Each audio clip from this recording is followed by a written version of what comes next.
इस कार्यक्रम के प्रसारण सहयोगी हैं श्री दिगंबर जैन बड़ा मंदिर, B73B, सेक्टर 27, नोएडा, उत्तर प्रदेश। संरक्षक श्री महावीर जैन, संरक्षक डॉक्टर SP जैन, संरक्षक श्री राकेश जैन, अध्यक्ष श्री पवन कुमार जैन, उपाध्यक्ष श्री निर्मल कुमार जैन, सचिव श्री अजय जैन, कोषाध्यक्ष श्री सुभाष चंद्र जैन, महासचिव श्री चंद्र प्रकाश जैन, प्रबंधक श्री सुबोध कुमार जैन, सदस्य श्री संदीप जैन, सदस्य श्री प्रमोद जैन, सदस्य श्री दिनेश जैन, सदस्य श्री राजीव जैन, सदस्य श्री MP जैन।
प्रवादिराज पर्युषण महापर्व का 9वां दिन है और जैनागम में या अन्य संप्रदाय में 9 का नंबर पूर्ण अंक है, पूर्णता को लिया जाता है। जैसे 9 का गुणा एक बार करो तो कितना आएगा 9, 9 का गुणा 2 बार करो तो क्या आएगा 18, 1 और 8 9, 9 का गुणा 7 बार करो तो क्या आएगा 63, 6 और 3 9 का गुणा 10 बार करो तो क्या आएगा? 90 आएगा। तो 9 0 तो 9 ही आएगा। तो बताना चाह रहा हूं कि जीवन में 9 का अंक ऐसा अंक है जो पूर्ण है, संपूर्ण है, अपनी आप में पूर्णता को लिए हुए अंक है, उसका नंबर है 9। देवता कितने हैं? 9 देवता। ग्रह कितने हैं? 9 ग्रह। कहते हैं कि हर ग्रह की समस्या से इंसान परेशान है। किसी को शनि की साढ़े साती है, किसी को गुरु की कमजोरी है, किसी का बुध कमजोर है, किसी का शुक्र कमजोर है। तरह तरह से क्या है? 9 ग्रह। आज कुछ मूल बुद्धि हो गए समाज के अंदर, यहां भी होंगे 2-4 पता नहीं। कुछ मूल बुद्धि समाज के अंदर हो चुके हैं जो कहते हैं 9 ग्रह होता ही नहीं, वो बिल्कुल मूल बुद्धि हैं। उनसे कहना शांति धारा बंद कर दो। जो आदमी ये कहते हैं कि नवग्रह नहीं होता, उनसे कहना शांति धारा करना बंद कर दो, क्योंकि शांति धारा में लास्ट में आता है नव इत्तेन मंत्रेण नवग्रह शांति प्रश्न। उनको कहना है जिनवानी बदल दो। किताबें तो बदल ही रहे हैं बहुत सारी, बदल दो सारी की सारी। आज के समय में जिस इंसान की बच्चे नहीं सुनते, जिसकी पत्नी नहीं सुनती, जिसका पड़ोसी नहीं सुनता, वह आकर मंदिर में आके चिल्लाने लग जाता कि ऐसा करो, पहले घर वालों को तो संभाल। ऐसे दुर्बुद्धि जीव हैं। यहां कुछ चल रहा है, ऐसा मत ऐसा करो। अरे भाई क्यों करो? यहां तो जो चल रहा है भगवान के दरबार में चलेगा। कल एक व्यक्ति हिसाब लगाने लगा, 1008 कलशों से अभिषेक हुआ तो 1008 आदमी आएंगे कहां से?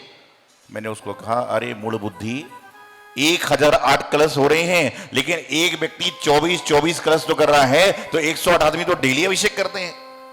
आदमी हिसाब लगाने पहले लग जाता है, काम की बात नहीं करता है। ये तो देख कि तेरा नाम उसमें है कि नहीं है। बोले 1008 आदमी मंदिर बनेंगे कैसे? 1008 कलशों के अभिषेक की बात कर रही है, ना कि 1008 लोगों के हाथ से अभिषेक की बात चल रही है। लेकिन बुद्धि है, विवेक शून्य है, उनको बोलना है, तो क्या बोले? तो ध्यान रखना, किसी की तरफ 1 उंगली करते हो तो 3 उंगली तुम्हारी तरफ होने वाली हैं।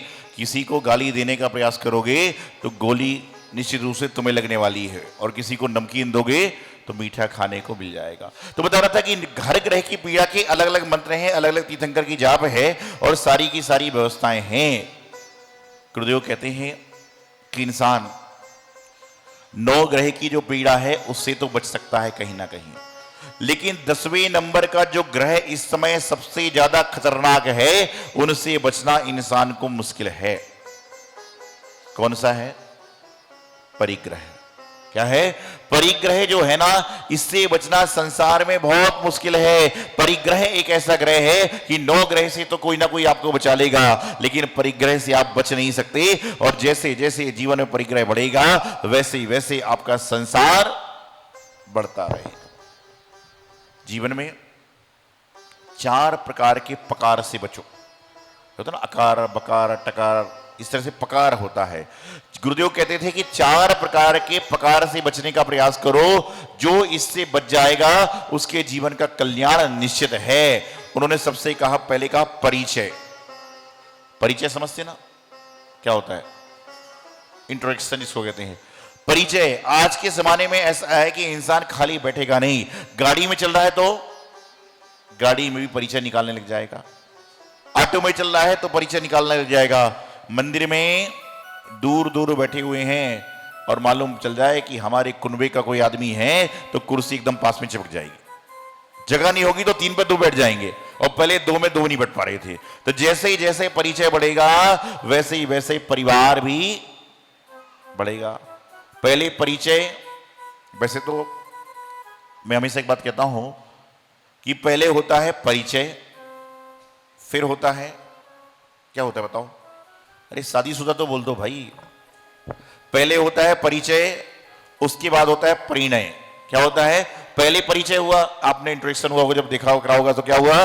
पहले परिचय, उसके बाद में परिणय। समझते हो क्या होता है? अरे पछता रहे हो कोई बात नहीं, लेकिन किया तो है, तुम्हारी मर्जी, उसको क्या है? पहले हुआ परिचय, उसके बाद में परिणय, मतलब विवाह। पहले परिचय फिर परिणय है, और उसके बाद में आया उसका परिणाम, परिणाम आया। पहले तो परिचय किया, फिर शादी करी, और उसके बाद तो रिजल्ट आया ना। परीक्षा बल्कि पहले परिचय होता है, फिर परिणय होता है, फिर उसके बाद परिणाम आता है सामने। तो बता रहा था कि 4 प्रकार के प्रकार से बनो। पहला है परिग्रह, दूसरा परिचय, तीसरा परिवार। कम परिवार बनाओ, जितने लोगों से मिलोगे उनके सुख दुख की चिंता, उनके जानने की चिंता, उनके पहचानने की चिंता। रोज दिन पे दिन आप सुनते हो कि वहां पर ऐसा उस व्यक्ति की हत्या हो गई, आपके कान में जू नहीं ढूंढती, लेकिन मालूम चल जाए कि वो हमारा जानकार था तो मन में थोड़ी फीलिंग आ जाती। जीवन में ना किंचन इति आकिंचन, कि कुछ भी नहीं है, किंचित मात्र भी नहीं है, वही आकिंचन धर्म का अधिकारी। लेकिन वर्तमान में ऐसा कोई भी नहीं, क्योंकि यदि ऐसा कोई व्यक्ति होता तो अनंत अवस्था में, सिद्ध अवस्था में पहुंच जाता। कहीं ना कहीं है, हालांकि अंतर इतना है, आप लुप्त हो, निर्लिप्त हो, लगे हुए हो, लेकिन जो संत होते हैं वह इससे दूर हैं। हम लोग यहां पे आते हैं, आप कहते हो महाराज जी कमरा है, वो माता जी कमरा है, वो हारशाला है। कब तक कहते हो? जब तक महाराज जी का यहां प्रवास हो रहा है। उसके बाद चले जाएंगे तो क्या बोलोगे? मेरे नाम का तो कमरा नहीं बोलोगे ना, जो महाराज जी आएंगे उसका नाम का कमरा बोलोगे। लेकिन घर में जब तक आप रहते हो तब तक क्या कहा जाता है? मेरा घर, मेरा मकान, मेरी दुकान, मेरी गाड़ी, ये कहा जाता है, क्योंकि आप उसमें लिप्त हो, उसमें संलग्न हो। और जो व्यक्ति संलग्न रहता है, लिप्त रहता है, उसी को उसका उतना उतना दोष लगता है। जितना अभी यहां पर कार्य हो रहा है, शुभ कर्म का फल भी मिलता है और अशुभ कर्म का फल मिलता है। आपने पढ़ा कि चाहे लंगोटी की दुख भाले, ऐसा पूजा पढ़ा होगा, शायद पढ़ा ना, सभी जानते हैं। वैष्णव संप्रदाय की कहानी है कि लंगोटी से उन्होंने घर बना लिया, घर से भैंस आ गई, भैंस से सब कुछ हो गया। कहानी याद आती है, एक लंगोट वाले महात्मा जी थे, उनके पास मात्र एक ही लंगोटी की दुपट्टा था। दिगंबर संत नहीं थे, महात्मा जी थे, तुम लोग छुलक समझ जाओ। लंगोट वाले थे, उसी लंगोट को सुखाते और फिर पहन के भोजन को गाऊंगा जाके भोजन मांग के भोजन करते। एक दिन एक व्यक्ति उनके पास में आया, कहने लगा संत जी, एक लंगोट से समस्या तो होती है, मैं एक लंगोट और दे देता हूं। बोले नहीं नहीं, मुझे नहीं परिग्रह इकट्ठा करना है। नहीं, बोले ले लो ले लो। उनको ज्यादा अनुनय नहीं का, उन्होंने लंगोट ले ली, तो 2 लंगोट हो गई। अब जब लंगोट 2 हो गई तो धोने वाला भी चाहिए, धोने वाला भी चाहिए। तो उन्होंने, चूंकि राजा उनका भगत था, तो राजा ने एक धोने वाला भी रख दिया। जब रखा, जब वह कुंवारा था, लेकिन जैसे ही जैसी उम्र बढ़ी, पहले तो आश्रम में कुछ भी नहीं था, सिर्फ संत जी होते थे, मस्ती में अपना गुणगान करते थे। लेकिन जैसे ही लंगोटी आई, धोने वाला आया, उसकी आजीविका के लिए गाय भैंस रख दी गई, दूध बेचता, सारा काम करता, आश्रम में शुद्ध दूध आने लगा। जब उम्र बढ़ गई तो उसका विवाह भी हो गया, और जब विवाह हो गया तो निश्चित रूप से संतान आदि की उत्पत्ति भी हुई। एक बार उस कर्मचारी का बच्चा रोते रोते अपनी मां के पास गया। बोले मां, मुझे बच्चे खेलने नहीं देते। मां बोली तू चल हट जाओ, परेशान मत कर। रोटी बना रही थी, बेलन हाथ में था। मां बोली परेशान मत कर, चल यहां से। बोले नहीं नहीं, बोले मुझे ऐसा कर रहे वैसा करे, परेशान करने लगा। तो मां ने आओ दिखाना ताओ बेलन फेंक के बच्चे को मारने को हुई। क्या किया? मां ने आओ दिखाना ताओ बेलन फेंक कर बच्चे को मारने हुई, लेकिन बेलन ज्यादा तेजी में चला गया, बच्चे को तो नहीं लगा, वो बेचारे संत जी उपदेश दे रहे थे, उनके माथे पे लगा। बच्चे को नहीं लगा, संत जी उपदेश दे रहे थे, उनके माथे पर लगा। तो संत ने कहा ये चक्कर जो हुआ, लंगोट के चक्कर में हुआ है। उन्होंने दूसरी लंगोट छोड़ी, वही लंगोट पहनकर वन की ओर चले गए। बोले मुझे ना आश्रम चाहिए ना कुछ चाहिए, मैं तो चला अपनी ओर। तो क्या हुआ कि जैसे ही उन्होंने लंगोट का चक्कर बढ़ाया, सारा संसार बढ़ता गया। जितना इकट्ठा करोगे उतनी समस्याएं जीवन में आ जाएंगे, उतनी समस्याओं का समाधान आपके जीवन में होता रहेगा। वैसे तो आप क्या करते हो? आप अकेला मरे अकेला, और उसके आगे बोलो ना, उसके आगे कुछ आता है कि नहीं आता है? आप अकेला ओ तेरे मरे अकेला, साथी पक्का साथी। अरे अभिनंदन जी, मेरे भाई का नाम लिख लिया कि नहीं? सुबोध जी मेरे बेटे का नाम लिख लिया कि नहीं? अभी तो पढ़ रहे थे, आप अकेला होता रहे मरे अकेला होए, अरे गिफ्ट अच्छा है मेरे घर में आ जाएगा तो कहां गया अकेला होता रहे। जो आदमी दर्शन भी कर रहा है ना, वो आजकल दर्शन बाद में करता है, पहले अभिनंदन जी को ढूंढता है, मेरा नाम लिख लो। मैं आपको बताना चाह रहा हूं कि संसार में स्थिति चल रही है, कहने को तो हम कि आप अकेला होता रहिए मरे अकेला होए, और कुछ नहीं है।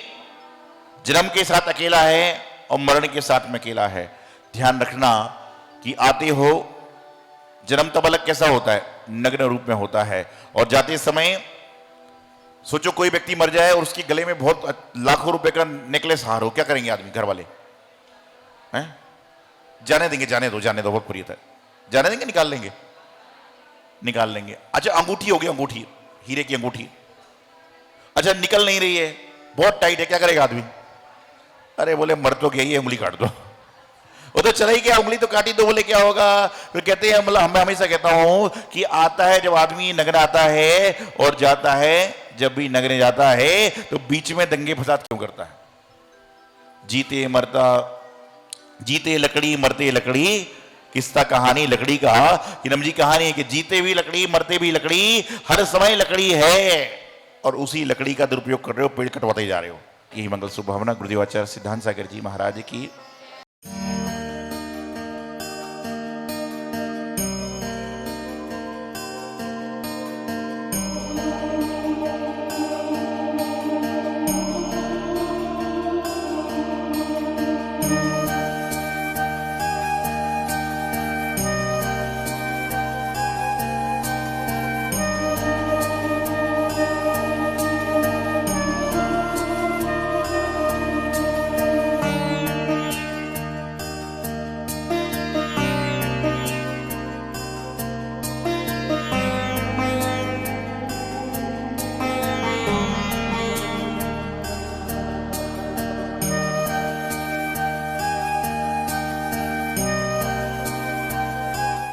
इस कार्यक्रम के प्रसारण सहयोगी थे श्री दिगंबर जैन बड़ा मंदिर, B73B, सेक्टर 27, नोएडा, उत्तर प्रदेश। संरक्षक श्री महावीर जैन, संरक्षक डॉक्टर SP जैन, संरक्षक श्री राकेश जैन, अध्यक्ष श्री पवन कुमार जैन, उपाध्यक्ष श्री निर्मल कुमार जैन, सचिव श्री अजय जैन, कोषाध्यक्ष श्री सुभाष चंद्र जैन, महासचिव श्री चंद्र प्रकाश जैन, प्रबंधक श्री सुबोध कुमार जैन, सदस्य श्री संदीप जैन, सदस्य श्री प्रमोद जैन, सदस्य श्री दिनेश जैन, सदस्य श्री राजीव जैन, सदस्य श्री MP जैन।